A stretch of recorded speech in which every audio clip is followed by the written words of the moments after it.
ლაპარაკი გადმოვდივარ სტუდიაში ქართული ოცნების ახალი სახეების წარდგენაზე, როგორც უკვე ვთქვით, ბევრი მსახიობი, შოუ-ბიზნესის წარმომადგენელი, საზოგადოების ცნობილი სახე იმყოფებოდა. მათ შორის იყო მსახიობი ლალი ბადურაშვილი, რომელიც დარწმუნებულია, რომ საპარლამენტო არჩევნებში მოსახლეობის 80% მხარს ქართულ ოცნებას დაუჭერს. ბადრი შუბლაძე, ლალი ბადურაშვილი არიან ჩვენთან ერთად სტუდიაში. ქალბატონო ლალი, მე მინდა თქვენთან საუბარი დავიწყო ამ შეკითხვით, როგორც გაირკვა ქართული ოცნების განცხადების მიხედვით, ანუ ავთანდილ მარგიანი არ იყო მიწვეული და მან თქვა ეხა ეთერში, რომ თავისი ინიციატივით მისულა. ვისგან მიიღეთ თქვენ და სხვა ადამიანებმა, მსახიობებმა, საზოგადოების ცნობილმა წარმომადგენლებმა მიპატიჟება, რომ დასწრებოდით ამ ღონისძიებას და რა იყო მიპატიჟების საგანი, ანუ რა გითხრეს, რატომ უნდა მისულიყავით იქ? ჯერ ერთი ინგა, მე თქვენ გადაცემების რეაქციის ხშირი სტუმარი ვიყავი ხოლმე და ეხლა იმ შესვენების მერე პირველად ვარ თქვენ სტუდიაში.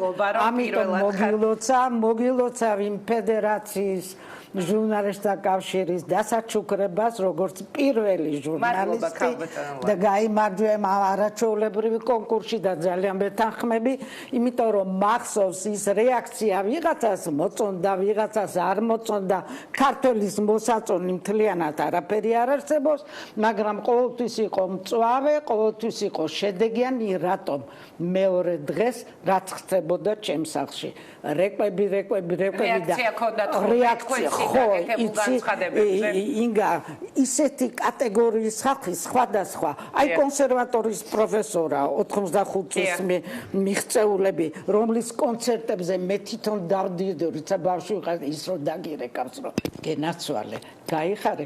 ეს ბევრ ამას ნიშნავდა. თქვენ ყველას აძლევდით ერთნაირი საშუალებებს თავისი აზრის მადლობა გადაგიხადოთ იმ ხარდაჭერისთვის, რაც თქვენ მაშინ გამოხატეთ რეაქციის მიმართ და ბატონი ბადრიც იყო ადამიანი, რომელმაც ასევე პროტესტი გამოცხადა. ამიტომ მე ძალიან მადლობელი ვარ თქვენი. ერთი არის ყოველგვარი ეხლა არ შემილია ეხლა ავთოსნაირი აღმატებული იმებში ლაპარაკი, მაგრამ მე მაშინ სწორედ მოვედი, იმიტომ მარტო იმიტომ კი არა, მიმაჩნია რომ ტელეეთერი ინგას გარეშე იქნება უფერული და მოსაწყენი. ძალიან დიდი მადლობა. კიდე კარგი რომ აი ამ გადაცემაში მადლობა, მე ძალიან მადლობელი ვარ თქვენ. ეხლა კითხვაზე პასუხი დავიწყოთ. შტაბი არსებობს, ოცნების შტაბი, რომელსაც ევალება აი ასეთი ორგანიზაციული საკითხების მოგვარება და ალბათ როგორც მე ასე სხვებს დაურეკეს და მოხდა იქ, აბა რა ვიცოდე ეხლა. დაგირეკეს და გითხრეს რომ აი ასეთი მიწვეული ხარ, წამოვძანდები თუ არა. რა საკვირველია, იმიტომ რომ მე ოცნების ძალიან ხარდა მჭერი ვარ და ხშირად განმიმარტია რატომ ხო და ეხა თუ მომცემ საშუალებას რა საკვირველია ჩვენ ამაზე უნდა ვისაუბროთ რეაქციაში როცა ვიყავით ხოლმე ხშირად მithქვია ჩემი უნცროსი შვილი რეჟისორი ერეკლე ბადურაშვილი მეუბნებოდა ო შენ და ინგა ერთად აფეთქდება იქა ფეთქდებოდა მაგრამ სასიკეთოდ და არ მახსოვს რისაც ეხა მადლობას გიხდის რომ გიხდი რომ ჩემთვის შეგეწყვეტინებინოს ან არ მოგეცეს საშუალება ეხლაც მომეცეს მადლობა აუცილებლად მოგცემთ ქალბატონ ლალი საშუალებას მე სპეციალურად მოგიწვიეთ მხოლოდ ორნი თქვენ ამ სტუდიაში ჩვენ ვართ დაპირისპირებული ძალიან მწვავე არ ვიხმარით მაგრამ ვართ უკვე ძალიან მწვავე ამიტომ მოდით ბატონ ბადრის ვკითხავ ერთ შეკითხვას დაუსვამ შემდეგ ისევ გადმოვალ თქვენთან ბატონ ბადრე როდესაც ჩვენ ვნახეთ პოლიტიკურ ღონისძიებაზე მიწვეული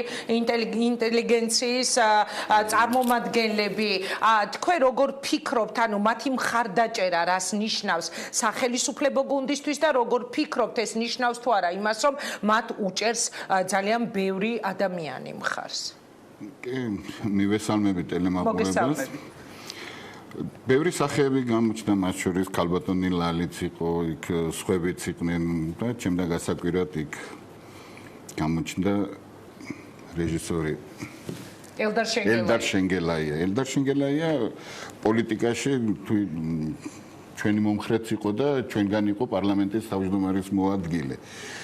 და სხვები არ გამკვირებია ახლა მართალი გითხრათ არც ქეთი დოლიძე და არც სხვები. და რაც შეეხება ახლა მარგიანის გამოსვლას, ეს იყო სულთან მარგინალიზმი მათი. ეს ოცნების? არა, და მისი საქციელი მოქცევა. და ბევრი ასე იქცევა იმის გამო, რომ ეს კაცი არის მდიდარი და იქნება რაიმე სარგებელი ვნახო.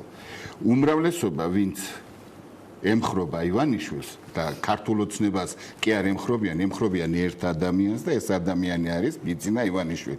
იმიტომ რომ ის არის მდიდარი, აქვს ბევრი ფული და იქნებ რაიმე სარგებელი ვნახო. თქვენ ფიქრობთ რომ ეს ხალხიც იმიტომ იყო მისული რომ სარგებელი ნახოთ და ბევრი მაგის გულისთვის იყო მისული. ახლა მარგიანი რო ლექსებს უძღვნის სოფელში მასეთ პოეტებს თუნდაც ეწყინოს რა ვქნა გიშ პოეტებს ეძახიან.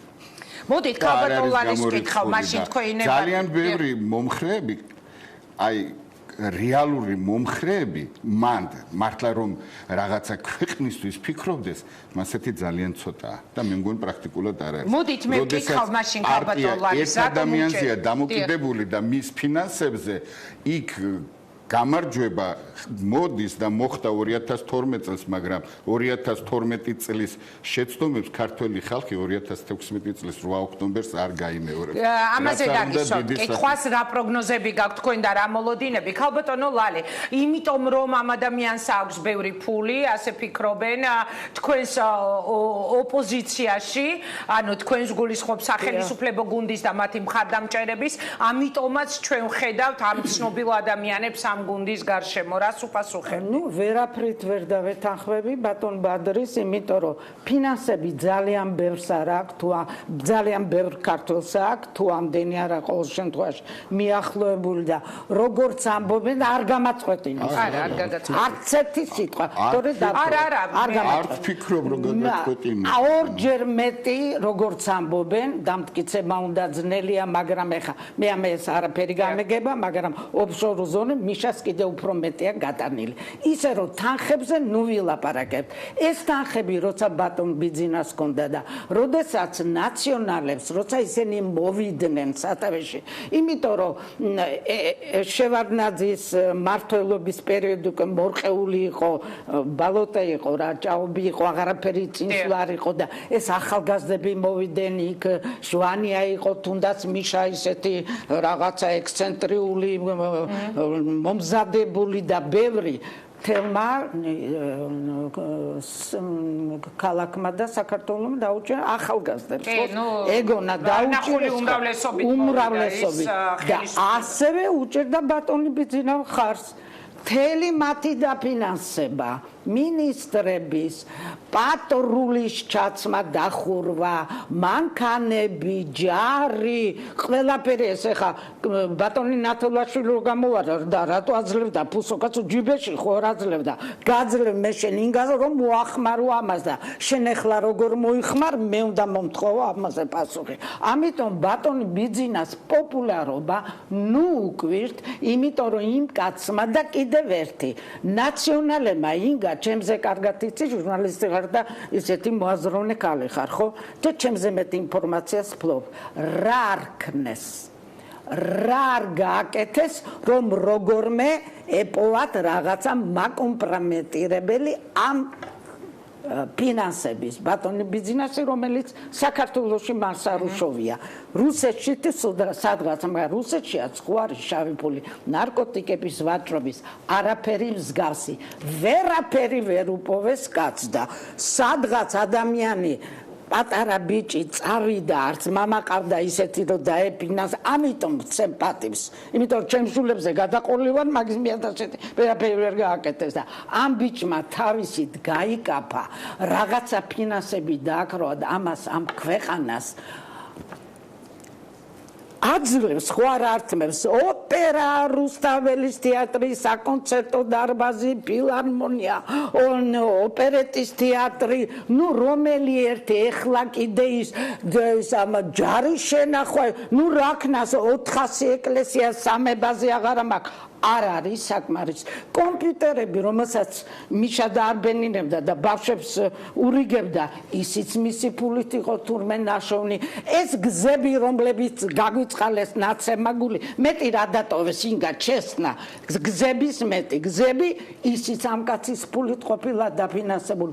გზები მაშინ კომუნისტებს რას ვერ ჩორდით? გზები კი არა სადარ გაიყვანეს, გზები და უფასოდ ააშენეს და დაურეგეს ხალხს მთელი ქალაქები ნათები ეს ჩვენი ვაზიანი და გდანი და ის სულ რა ცუდია თუ კარგია უფასო და ქუჩაში კაციშვილი არ ყავდათ ხო მოვიდნენ ესენი რატო ვარ მე ხლა ნაცების სულ უკვე ამბატოს ერთი წუთი არა უნდა ვთქვა რატომ ეს მინდა მოსახლეობამ გაიგოს და მიტომ რატომ მე არც პოლიტიკოსი ვარ ბატონ ბადრი საქმიანობა ეს ახალგაზრდების დამფუძნებელია და რაღაცა ჩართულია ნაციონალურ მოძრაობაში მე არა ვარ ჩართული არანაირ აქტიურ იმაში გარდა იმისა ემოციის დონეზე ერთი ქართველი კალი და რატო არ მიყვარს ნაცები იმიტომ რომ როდესაც აქცევ ქართულ მეცნიერებას, ქართულ კინოს, თეატრს, სპორტსაც კი იმით რითაც მე ვამაყობ რომ რაღაცა ტომი არა ვარ და ქართველი ვარ და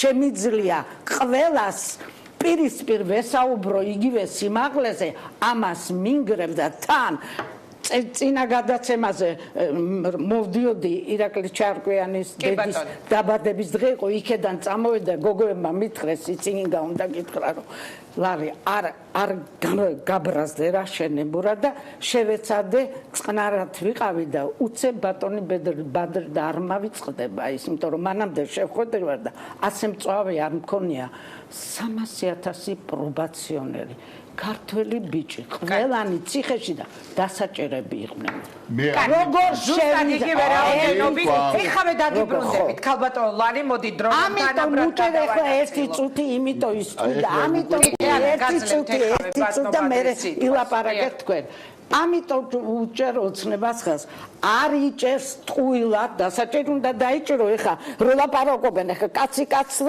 ამერიკაში რო კლავენ იმისთან უნდა იყოს ერთი ვარდება და 200 კაცს კლავს ხო არა მიმართული სისტემა არ არის რომ ბიჭებს სწავლები ჩაუგდონ და პაჭკობით ესე წაიყვანონ და დაიჭირონ და დააქციონონ ოჯახები მერე ბიზნესი არ არის მანეთად არავინ არ ჩუქნის თავის საწყალ გაუბედურებულ ბიზნესს და ომი არ არის და ყველაფერს აკეთებს ერთდროულად რომ არც შიგნითა ომი იყოს სამოქალაქო ომი არის დაპირისპირება ამდენი ჟურნალისტები ამდენი ტელევიზია ყველაფერმა ომი ხო არ არის წყნარად არის ამიტომ უჭერ ამას ხელისუფლება ჯანმრთელობა და სოფლის მეურნეობა კიდე 4 წელიწადში მეტი რა უნდა ქნან მადლობა ქალბატონ ლალი ზუსტად იგივე დროს გაძლევთ თქვენ ბატონო ბადრი ანუ ქალბატონმა ლალიმ ოღონდ მართალი ილაპარაკოს ტყუილები არა არ შეუშალოთ მართალი მე ვლაპარაკო მართალს ყველანი ციხეში მაგათი ლოზუნგი იყო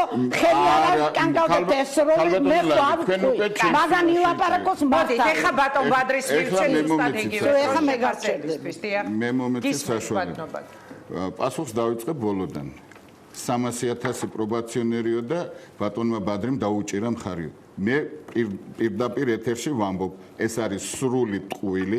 მე არასოდეს მხარი არ დამიჭერია იმისთვის, რომ მე 300,000 პრობაციონერია თუ 26,000 პატიმარია. მე არა ვარ მოხარული იმისი რომ ციხეში იჯდეს, მაგრამ არის ისეთი მომენტები, აი ხლა ეგერ სოფელ გვიჩიანში ვიღაცა შეიჭრა ოჯახში და 3 შვილი და დედა მოკლა, ეგერ გუშინ 70 წლის ქალს თავზე ჩამოაცვეს ის რა ქვია ცელოფანის პარკი და გაგუდეს რაღაცა რომ გაეძარცვათ იმის მიზნით. მიშას დროს ეს არ ხდებოდა. მიშას დროს იყო რომ ქურდები კანონიერი ქურდები ჯაბა იოსელიანის სახით პარლამენტში იჯდნენ და კანონებს წერდნენ წყალებში ესეთი იყო იმ დროს იყო ზუსტად ადამიანების გატაცებები გამოძალვის მიზნით მკვლელობები რამდენი მკვლელობები მოხდა რამდენი ძარცვები მოხდა 4 ესპანელი ბიზნესმენი მთელი წელიწადი ყავდათ გატაცებული ბანკირი შოუ ყავდათ გატაცებული აი ეს ხალხი იმეს იტაცებენ კაცო მკვლელობა რომ არ იტაცებენ ქალბატონო მადროვეთ ტყუილიაო მე ვიჯექი გადაცემაში სანაესად როცა მითხრა საბასია ბატონო გადავახვიოთ ბატონო ლალი ნახოთ გადავახვიოთ მადროვეთ ქალბატონო ლალი მე თქვენ ისაუბრეთ და ერთი სიტყვა არ არის მართალი აღარჩილება ამდენი ტყუილები არ არის ქალბატონო ლალი თქვენ ეხლა თქვენ სახიობურ ეს არ არის სცენა ჩვენ ვიმყოფებით სტუდიაში ეს შულები სამხანაგები ეს რამდენი დახვრით დაგიძრა ქალბატონო ლალი ეხლა თქვენ თეატრში ხო არ გონია თავის სცენაზე არა ხარ თქვენ სტუდიაში ბატონ ბადრის რომელიც მეც მაცადეთ და გავცემ პასუხს ეს არის პული ეს არის სიმართლე არ იყო ადამიანი თვითონ კალაძიზმა ვინ გაიწასა რამდენი ხალხი ყავდათ კახი კალაძიზმა გატაცებული და მე ქვით გაუჩეჩქეს თავი და ისე მოკლეს წამებაში რატო ვამბობ მე ეს ოცნების დროს არ იყო მანამდე იყო და აი ეს ხალხი იმან მიშამ ჩაიბარა ქვეყანა რომელიც იყო ჭაობში მიშამ ჩაიბარა ქვეყანა სადაც ბიუჯეტი იყო 700 მილიონი და ეს 700 მილიონის კიდევ რეკვესტრი მიდიოდა სეკვესტრი ყოველ თვეში და იმაში და თქვენ რო იძახით ჯანდაცვაში ფული ვინ დატოვა თქვენ რომ მოხვედით ხელისუფლებაში ოცნება რომ მოვიდა 700 მილიონიდან 8 მილიარდიანი დაუტოვეს და 3 მილიარდ ცოცხალი ფული დატოვეს და 450 მილიონი ოცნება რომ მოვიდა პრემიების სახით დაირიგეს ერთი თვე იმუშავა კაცმა და 40000 პრემია გამოუწერეს სათყოფილ ასეთი არსებობს ესეთისა და რასაც თქვენ ამბობთ რომ თეატრი მეცნიერება და ისა თუ რაიმე განვითარებულია და ფული დევს და რაიმე გააკეთა იმ რა ქვია ოცნებამ და ჯერ არაფერი არ გაუკეთებია ყველაფერი მოვიდა იქედან რომ აშენებული ქვეყანა დაუტოვეს აშენებული და დანგრეული დანგრეული ის არის საყდრისურო დაანგრია და დღეს კიდევ ანტიქართველები კარგი და ქალბატონოლარი მადლობთ მე თქვენ არ შეჭირებოდეთ სიტყვაში დამამთავრებინეთ ყველაფერი ქართული გეზიზღებათ ქართული კი არ გეზიზღება პირიქით ყველაფერი გეზიზღება აი მომისმინეთ მე არ გისმენთ ბატონო ბადრი გისმენთ და მე შემდეგი შეკითხვა უნდა დავსვას ხო არ მინდა ხე ეს არ დამთავრდება შეკითხვა არა მე მინდა რომ დრო თანაბრად იყოს ამათი ტყუილები მიშატყუი გაუთავებლა და ეხლა რატოის ქალბატონოლარი მიშა რო თქოდეს სოფლიო მხარს არ დაუჭერდა მიშა არის ის პიროვნება რომ ვინ სოფლიო და სოფლიო გარდა რუსების სამ ნაწილად დახვეს ამ რა უკრაინა და მიშას ბრალია ეგა არა ჩემი ბრალია ვინ გამოიყენეს ახლა მე და თქვენ როგორ უნდა ვიკამათოთ ქალბატონოლარი როდესაც ვინ გამოიყენეს იმ საქმეების რას ვინ გამოიყენეს რა ქალბატონოლარი თქვენ იძახით არა ვარ პოლიტიკოსი და არ ვიცი ისაო და მაშინ თუ არ ხარ პოლიტიკოსი თუ არ გესმით არ უნდა მოხვიდეთ არა გავიგეთ რა არის არა ვარ უტრინო როჩენ დაგიგდო ყურაცავა გავიგეთ საქმიანობა და ჩემი საქმიანობა თქვენ მე მიხარით რომ მე არ შემეჭრა მე არ შეჭრა დამამთავრებინეთ საუბარი დაასრულეთ ბატონო ბადრი თუ დაასრულეთ მე შემდეგ პროგრესულად ოცნება არ არის პროგრესული ოცნება არ არის ხვალინდელი ოცნება 8 თებერვალს დამთავრდება 8 ოქტომბერი არის 8 ოქტომბერი ბოდიში ახლა იმაში 8 ოქტომბერს მორჩება ოცნების მოდით ეს კითხვას დავსვავ მე თქვენი ნებართვით გავიგეთ რატომ უჭერს მხარს ქართულ ოცნებას ქალბატონი ლალი და რატომ უჭერთ თქვენ ნაციონალურ მოძრაობას ეხლა ერთი კითხვა მინდა აი მე უბრალოდ ინგა ერთ რაღაცას გეტყვი მე ოცნებაში არ წავსულ ვარ, შემეძლო წავსულ. მე წავედი, როდესაც 2012 წლის არჩევნები დამთავრდა და გაიმარჯვა ქართულმა ოცნებამ, მე ვიგრძენი რომ ქვეყანა უკვე საშიშროების წინაშეა, ქვეყანა ინგრევა და მე წავედი ნაციონალურ მოძრაობაში, ეს არის პარტიული ბილეთი, რომ მე 2012 წლის შემდეგ იმ დროს, როდესაც ბევრი გამორბოდა და პორტირებული გახდნენ სხვადასხვა პარტიებში, მე მაშინ მივედი. იმიტომ რომ მე მჯერა ნაციონალური მოძრაობა არის პროგრესული, ნაციონალური მოძრაობა არის ხვალინდელი დღე და ნაციონალური მოძრაობა 8 ოქტომბერს გაიმარჯვებს. ნაციონალური მოძრაობა წარსული საქართველოს და მოდით ესეთ კითხვას დაუყარდებელს კი, მე გინგა. დღევანდელი ხელისუფლება ყველაფერს გააკეთებს, რომ 8 ოქტომბერი გააყალბოს, მაგრამ ჩვენ მაგის უფლებას არ მივცემთ. მომისმინეთ, ეხლა დავსავშე ჩვენ გვინდა ნამდვილი დემოკრატიული არჩევნები. ნაციონალურ მოძრაობას და ქალბატონი ლალი ქართულ ოცნებას. ქალბატონი ლალი თქვენ გუშინ ასეთი განცხადება გააკეთეთ ჟურნალისტებთან, რომ მე მჯერა რომ 80% ხმებისას ამომრჩევლისას აიღებს ქართული ოცნებაო. ხომ არ ფიქრობთ რომ ძალიან გაუჭირდება უჭირდება ქართულ ოცნებას მოვიდეს კვლავ იგივე უმრავლესობით, მით უმეტეს 80% წაიღოს ხმების, იმიტომ რომ თუ ადრინდელ კვლევებში როცა იყო წინა ხელისუფლება ადამიანის უფლებები სახელდებოდა გამოკითხვებში ნომერ პირველ პრობლემად, ეხლა სახელდება ეკონომიკური გაჭირვება, უმუშევრობა, უფულობა და ასე შემდეგ. არადა იყო ძალიან ბევრი დაპირებები, 5 მილიონი თითო სოფელს უფასო ფული და ასე შემდეგ. არა, მოდით ქალბატონ ვალის მოусმინოთ, მე თქვენ უნდა გეკითხოთ ბატონ ბადრი. ანუ ბევრი დაპირება, რომელიც ვერ შესრულდა. დღეს რატომ ფიქრობთ, რომ 80% კვლავ მათ მისცემს ხმას? აი რატომ მინდა იცი, რომ აი მე კიდევ ერთხელ გეუბნები, რომ ჩემთვის თავარია მშვიდი გარემო, არა დატერორებული რო ლაპარაკობს, რომ იქო ბიუჯეტში ეს რა დატერორებული ბიზნესი წაართვეს ხალხზე, ჩადეს იმ ბიუჯეტში. ესე წაგართმე ახლა მე შესახკარს და გავყიდი იმას და ვიზნები რა. ეხლა არის უარწმუნო ეგ რუსთავიო და ცენტრპოინტის გარშემოკიდრეები ხდება. ქარხნები იყო, ფაბრიკები იყო, თუ რა მუშაობდა, არაფერი, ერთ ბანერს გახსნიდა მიშა. ხანი, ნუ ერთ დავანებოთ თავი. ეხლა სხვა რამეს გეუბნები, რატომ გონია? იმიტომ რომ აი ამ იცი რა დაცვის შეგრძნება გაჩნდა და ერთი არის ინგა მე მყავს ძალიან დიდი იმიტომ რომ ამ ქალაქში გაზრდილი ვარ დაბადებიდან ვიმეტიჭრებ ცოტა ხო? ხო, ჩემ წლებში შეიძლება 78 წლის ასაკში შეიძლება. შესანიშნავად გამოიყურა. გამორჩეული ბავშვი ვიყავი. ამიტომ ხელის გულზე მატარებდა უბანი, მერე სკოლა, მერე ეს, მერე კინო, მერე ანუ უამრავი მეგობრები ჩემი თავის თუმცა ბევრი უკვე წასულია. ჩემი შვილებიც ისეთები არიან, ნუ ხელოვნებას ემსახურებენ, ამიტომ უზარმაზარი წერეს ძალიან მე. იქ ნინი ყველასთან მეგობრობ და ქუჩაში რო დავდივარ, ამდენი მწვავე გამოსვლების მერე. ხანდახან მიფიქრე, ხო შეიძლება ერთ ნაციონალის შემხდეს და მითხრას, რომ რა გააწყალე გული. არ ყოფილა ეგეთი შემთხვევა.